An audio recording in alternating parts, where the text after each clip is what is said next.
Hey guys, Miss Osuna here, doing some late night sketching. Let's render sequins as I'm in my pajamas and my slippers and nice and cozy. So we're starting off by setting up our paper with our oval and our straight line. We're adding our guidelines for the shoulder and the waist. Higher on the left, lower on the right for the shoulder, and the waist is the opposite. And of course, we want to make sure that we have a 1-inch headspace wide for the waist and a 1.5-inch wide headspace for the shoulder. For the neck, we are going to go parenthesis facing left for both. Round those shoulders off as you drop down slightly below that guideline.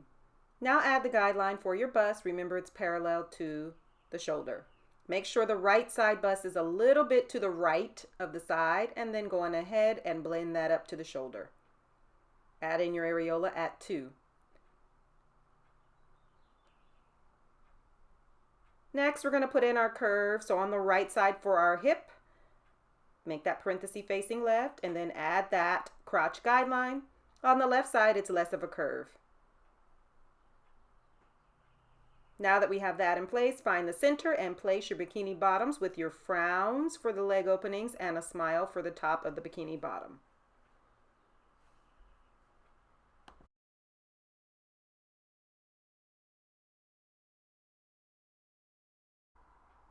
Now find the center of the leg on the right and drag that down so that toe ends up on the left side of number 9. Now the inner thigh is first. Drag that long parenthesis shape down, and at 6, going ahead around. And the back of our thigh, make sure you narrow it. And now parenthesis facing left for the calf muscle, and then facing right. Drag that down and narrow that for your ankle. That's where your imaginary ankle socket would be, down at number 8. And then your diagonal lines, followed by the smile and the other diagonal line for your foot. So that is leg number 1.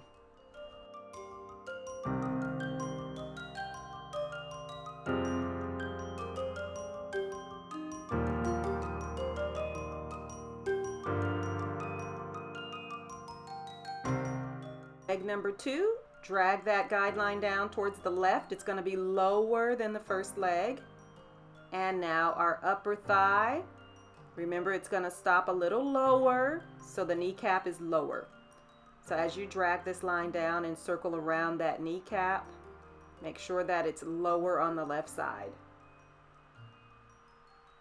All right, so now your parenthesis facing right for the back of our calf muscle at first, and then your parenthesis facing left, and drag those down and narrow it all the way down by number 8 so that you can have your ankle nice and narrow. Then your diagonal line for the feet. So we have our toes turned in toward each other. It gives sort of an interesting position to our model.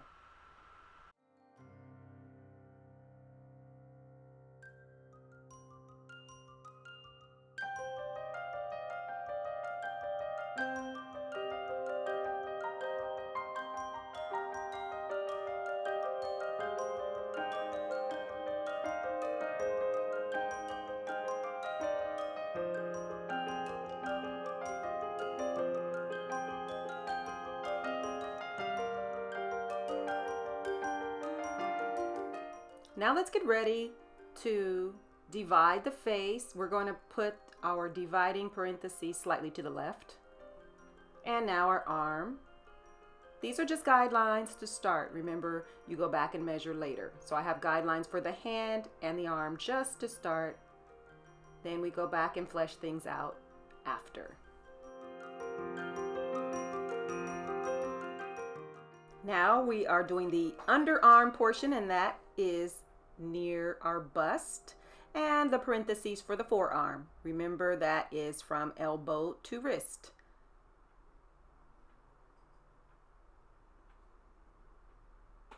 Let's just clean this up a little bit with the kneaded eraser so that you can see the shape.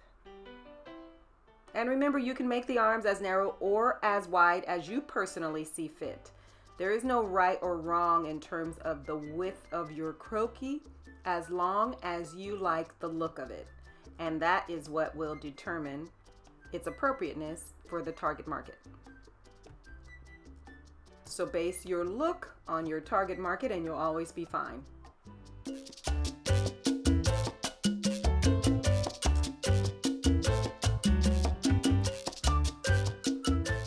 Arm number 2 is going to hide behind our hip.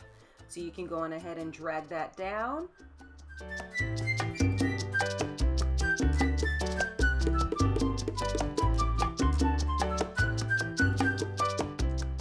Let's go on ahead and design off the shoulder. So this is a smile shape from left shoulder to the right shoulder, and it extends a tiny little bit from the left side of our shoulder and a tiny little bit beyond the right side of the shoulder. That way it looks like it's wrapping around the body. Now let's draw the actual bottom of our sleeve and follow the shape along so that this dress is tightly fitting the body.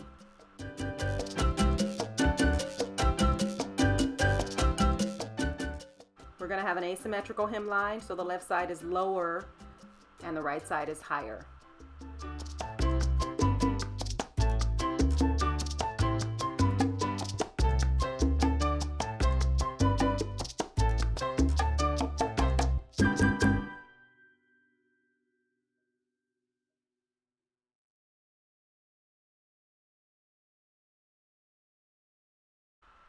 Now let's erase the inside of the body so that we can get ready to render our sequin fabric.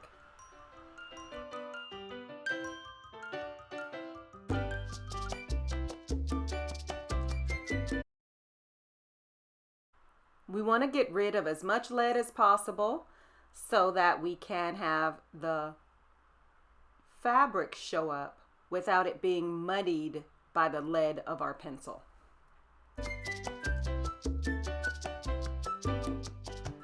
Okay, first things first, start off with your lightest color of red and fill in the entire space. So make sure you're careful at those edges, but we want to fill in our first layer entirely. I'll go on ahead and speed this up, and be sure that as you're filling this in, you do want to be very careful once again with those edges. So I would use the point tip of my brush to make sure I secure those edges, but then in the middle, go on ahead and just fill in the entire space.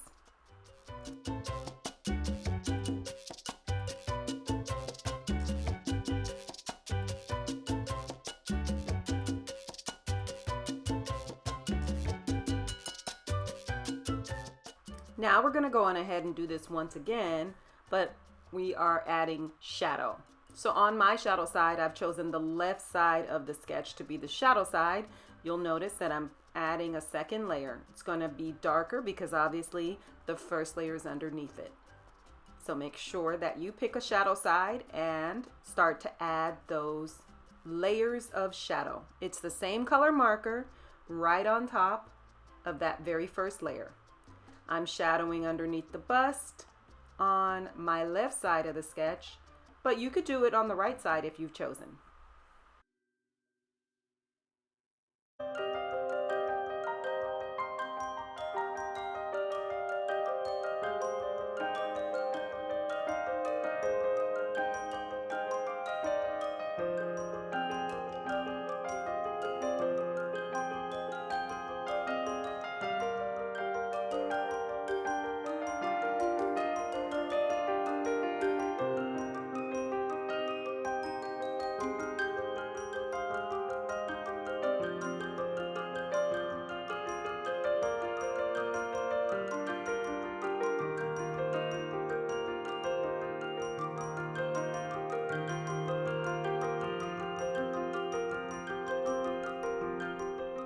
Now let's get the colorless blender because we've shadowed the left side of our sketch.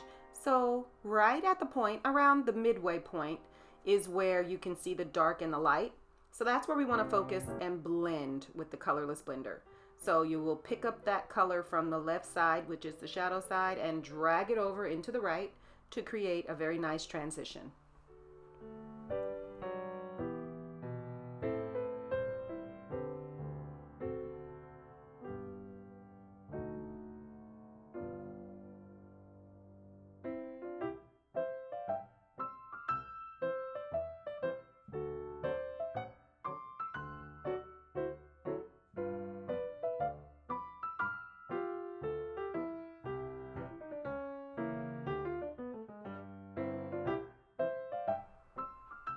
Okay, so the next thing we need is salt.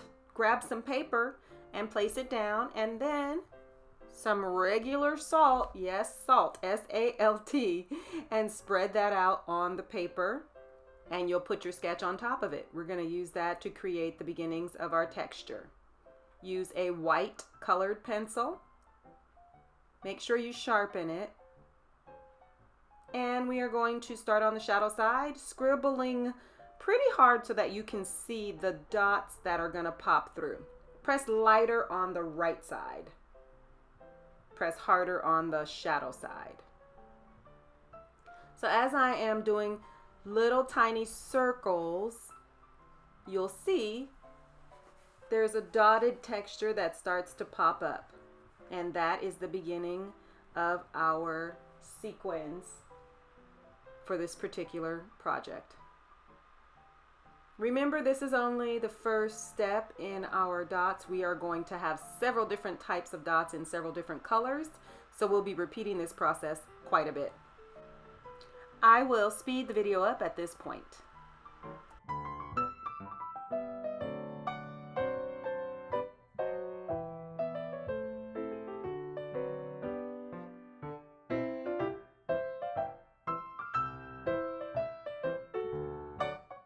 Now with our first color of that red, we're going to go back to the shadow side and start adding dots. Lots of red dots here, so we are putting these on top of the white dots that appeared from our salt texture.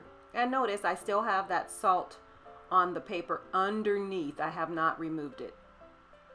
Okay, so add your dots. You're adding them all across the entire sketch. Press harder and they're bigger on the shadow side, which is our left. And then you're pressing lighter and the dots are smaller when you are on the light side. So that's what it looks like. And now we're simply going to use the flip side of our pen. So the last time around I was using the point side. Now I'm using that broad wedge side. So I have just a slightly different sized dot. It is the same color still. So go on ahead and spread those around evenly. Once again, on the left side of our sketch, be sure to press harder. And on the right side of the sketch where the light source is, press lighter. I'll go on ahead and speed up this part of the process, but get prepared. You do need to do several dots, so you might want to make yourself a cup of tea or coffee because it does take a little while to get the concept down, but the end results are very much worth it. Now I moved on to a brownish tone. This is like a caramel brown, and of course you can use any combination that works for you. So it should be something that's a little darker but still has a reddish tone. I'm just adding these edges on the shadow side. So very lightly using the point, I am defining those shadow side edges.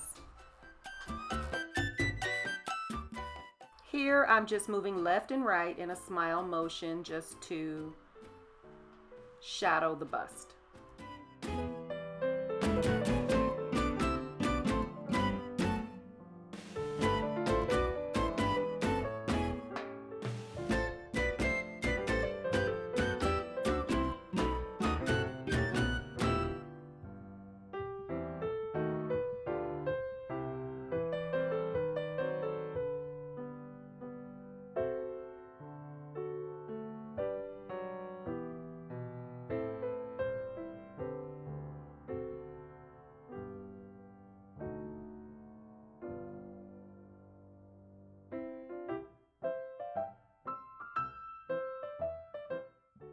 Now I'm simply going to move on to a deeper brown tone.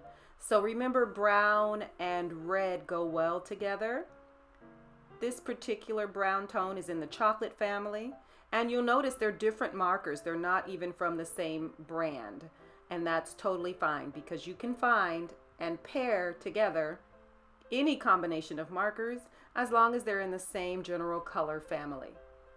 So with my red to deepen it, I've chosen caramel brown at first, and now I'm doing the super dark chocolate brown second. And I'm just really starting on the shadow side and pulling out a lot more depth. I will speed this up for you.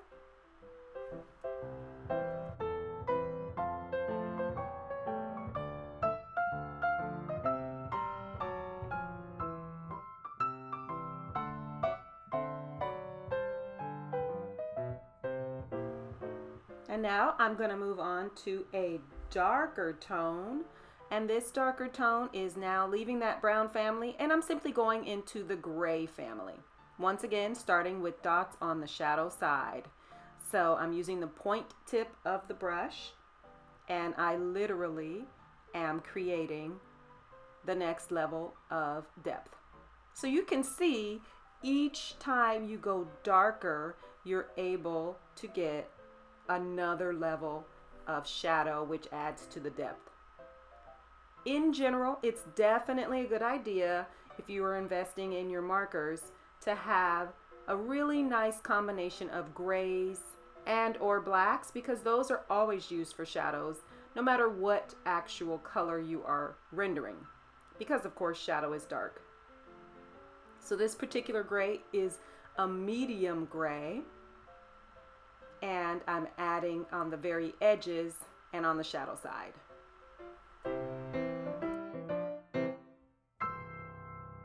Now it's time to add some white. So I'm going to use a white gel pen, and you can definitely use a gel pen, or you can even use white gouache paint or white acrylic paint with a tiny teeny brush.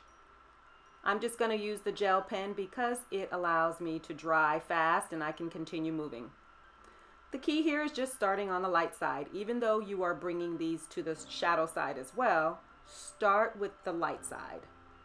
That way your eye can adjust to how much reflective light you want to give, and you will then start to add it to your darker side in the right amount. I'll speed up the process here for you so that, of course, you can get through the video in a timely manner.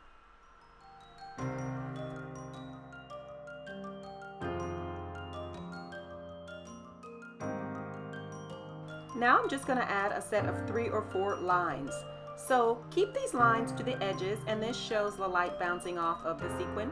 So make them different lengths, starting at one dot, and you go up, then to the left, and then to the right. And notice that you always start at the dot each time you create a line. So start at the center of a dot and go upward, start at the center of a dot and go downward, start at the center, go left, start at that same center and go right. Notice that the edges, as you let go, they're a nice pointy fine line. So when you start in the center of the dot, it's a bigger, heavier push on the pen, and once you let it go, you can see it's very thin, and that gives the eye the feeling that the light is bouncing off of the sequin. I personally put these mostly toward the edges and then some in the center, but you can choose to put however many you would like. And you can put them all over if you like, or you can keep them mostly to the edges, just as I've chosen here.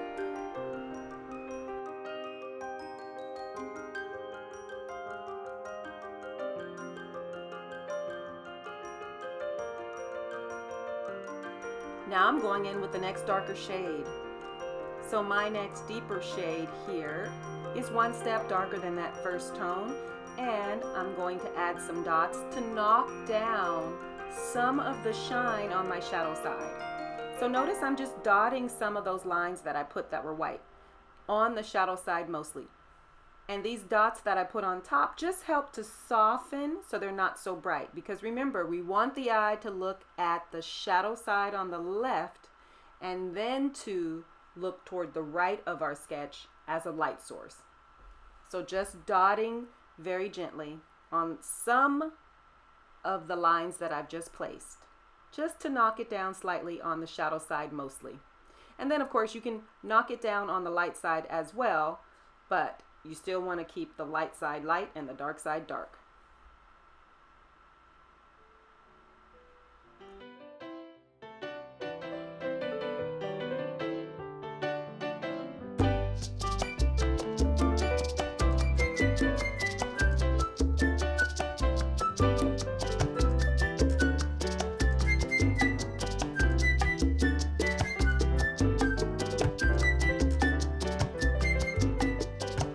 Now I'm going to go back to that white colored pencil and I'm going to add a little bit more reflective light. So toward the center where her leg was, I am adding in a little bit of reflective light, just gently scribbling in a very up and down motion. And then once again, I'm following the shape of where that leg was. And then across the top of the bust, I'm going to go on ahead and move left and right just to add a little bit of that light reflection there as well. Now on the light side, gently adding some more light reflection and a tiny bit on the shadow side. Not all the way to the far left, but slightly into that shadow side. We want a nice transition.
Now I'm going to go into a deep burgundy color. And I'm starting in that center area so I can have that nice transition from dark to that middle tone to the very lightest tone. So that burgundy-ish color I'm using to soften that middle transition.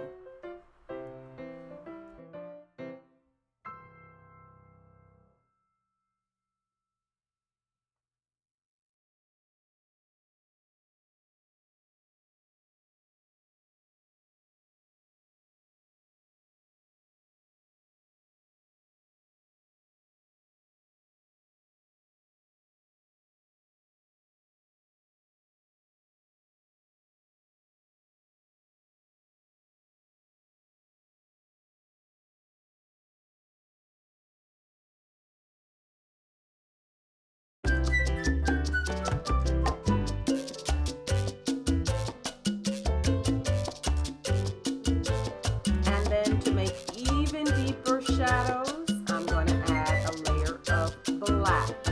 I'm using that fine tip, just barely touching on that shadow side.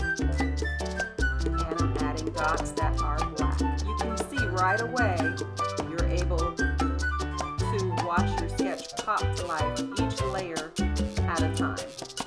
So I'm outlining just very lightly and then I'm adding dots next to it on the shadow side.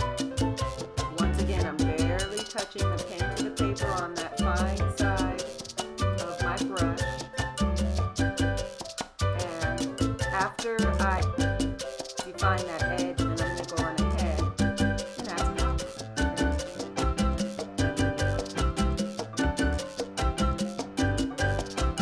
We have a little shadow where the hand is touching, of course, on the side of our dress. And then I'm going all the way down on that shadow side toward the hem. Once again, it's very fine touch here, really light. And then right next to it, add your dots.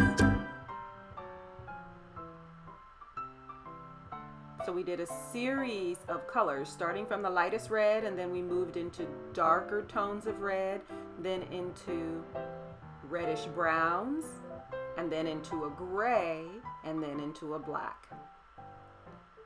And of course, we had white on the top for our light reflection.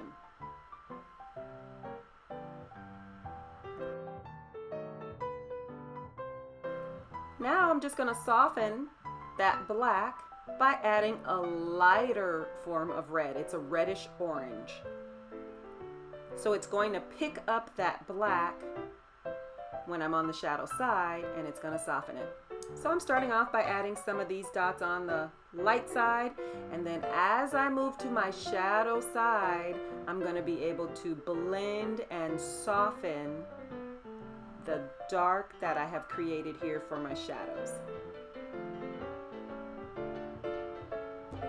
So this is a lighter red, and as you push, you're going to start to see that the black becomes a lot more subdued, but it still gives the impression of a shadow. It just takes away the hard outline feeling. So I'm adding tons and tons of dots on this shadow side, and it's thought to blend the actual shadow side.